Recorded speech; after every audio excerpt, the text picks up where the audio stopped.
Bismillahirrahmanirrahim. Assalamualaikum warahmatullahi wabarakatuh. Pada pagi hari ini saya akan membahas proyek penguatan profil pelajar Pancasila, pelajar rahmatan lil alamin.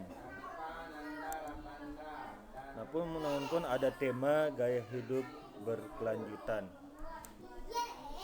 Topik peduli kasih untuk pencegah terjadinya banjir. Proyek profil sampah di sekolah. Alur kegiatan. Pengenalan. 1. Pengenalan terhadap permasalahan sampah di sekolah. Pengenalan terhadap jenis dan dampak sampah. Kontekstualisasi. 1. Pengumpulan, pengorganisasian, dan penyajian data. 2. Menganalisis data yang dikumpulkan untuk memahami konteks sekolah, seperti budaya sekolah, iklim sekolah. Yang ketiga, asesmen, format, presentasi, pencegah sampah di sekolah, aksi, eksplorasi program pencegah sampah di sekolah. Yang kedua, membuat poster tentang dampak sampah di sekolah. 3. Asesmen, format penilaian poster dampak tentang sampah di sekolah. Refleksi, asesmen, sumatif, solusi mencegah sampah di sekolah, tindak lanjut, memperkuat kebijakan sekolah terkait dengan pencegahan masalah dampak sampah, termasuk prosedur penanganan sampah, pelaporan, dan sanksi yang sesuai.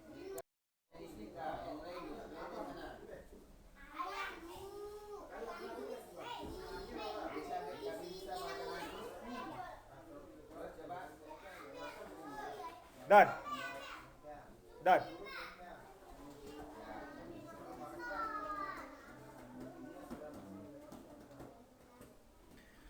sampah adalah sisa buangan dari suatu produk atau barang yang sudah tidak digunakan lagi, tetapi masih dapat didaur ulang menjadi barang yang bernilai.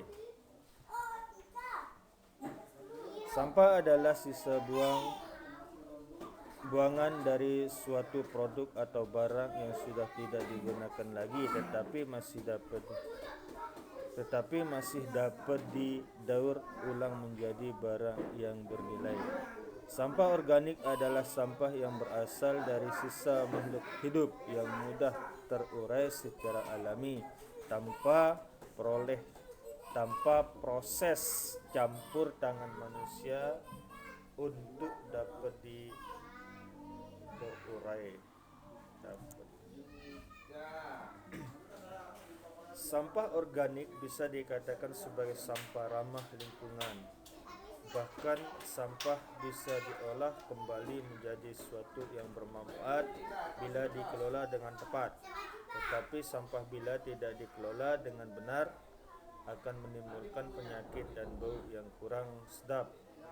Hasil dari pembusukan sampah organik yang tepat. Sampah anorganik adalah sampah yang sudah tidak dipakai lagi dan sulit terurai. Sampah organik yang tertimbun di tanah dapat menyebabkan pencemaran tanah, karena sampah anorganik tergolong zat yang sulit terurai dan sampah itu akan tertimbun dalam tanah dalam waktu lama. Ini menyebabkan rusaknya lapisan tanah.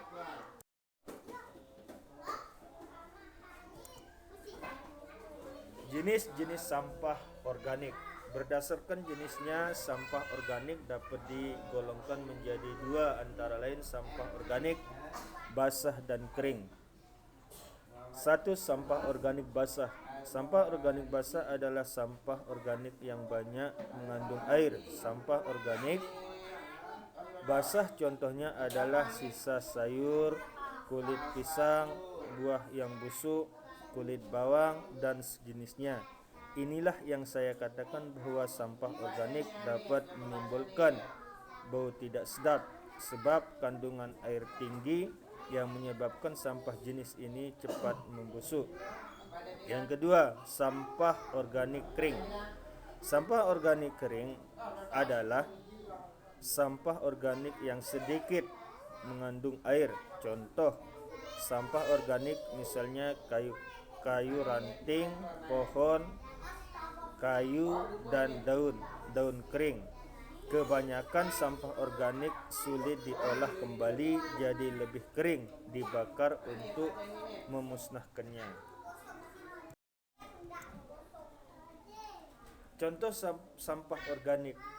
Contoh dari sampah organik adalah nasi, kulit buah, dan sayuran busuk, sampah teh, ampas teh, kopi, bangkai hewan, dan kotoran hewan atau manusia. Contoh sampah anorganik.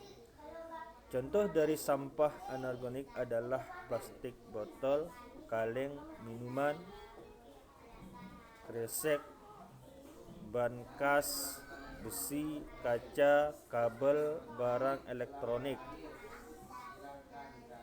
bohlam, lampu, dan plastik. Memang sampah anorganik sulit terurai, tetapi dapat Anda manfaatkan kembali. Jangan sampai dibiarkan begitu saja. Demikian, hanya ini yang dapat saya sampaikan. Wabillahi taufiq wal hidayah. Wassalamualaikum warahmatullahi wabarakatuh.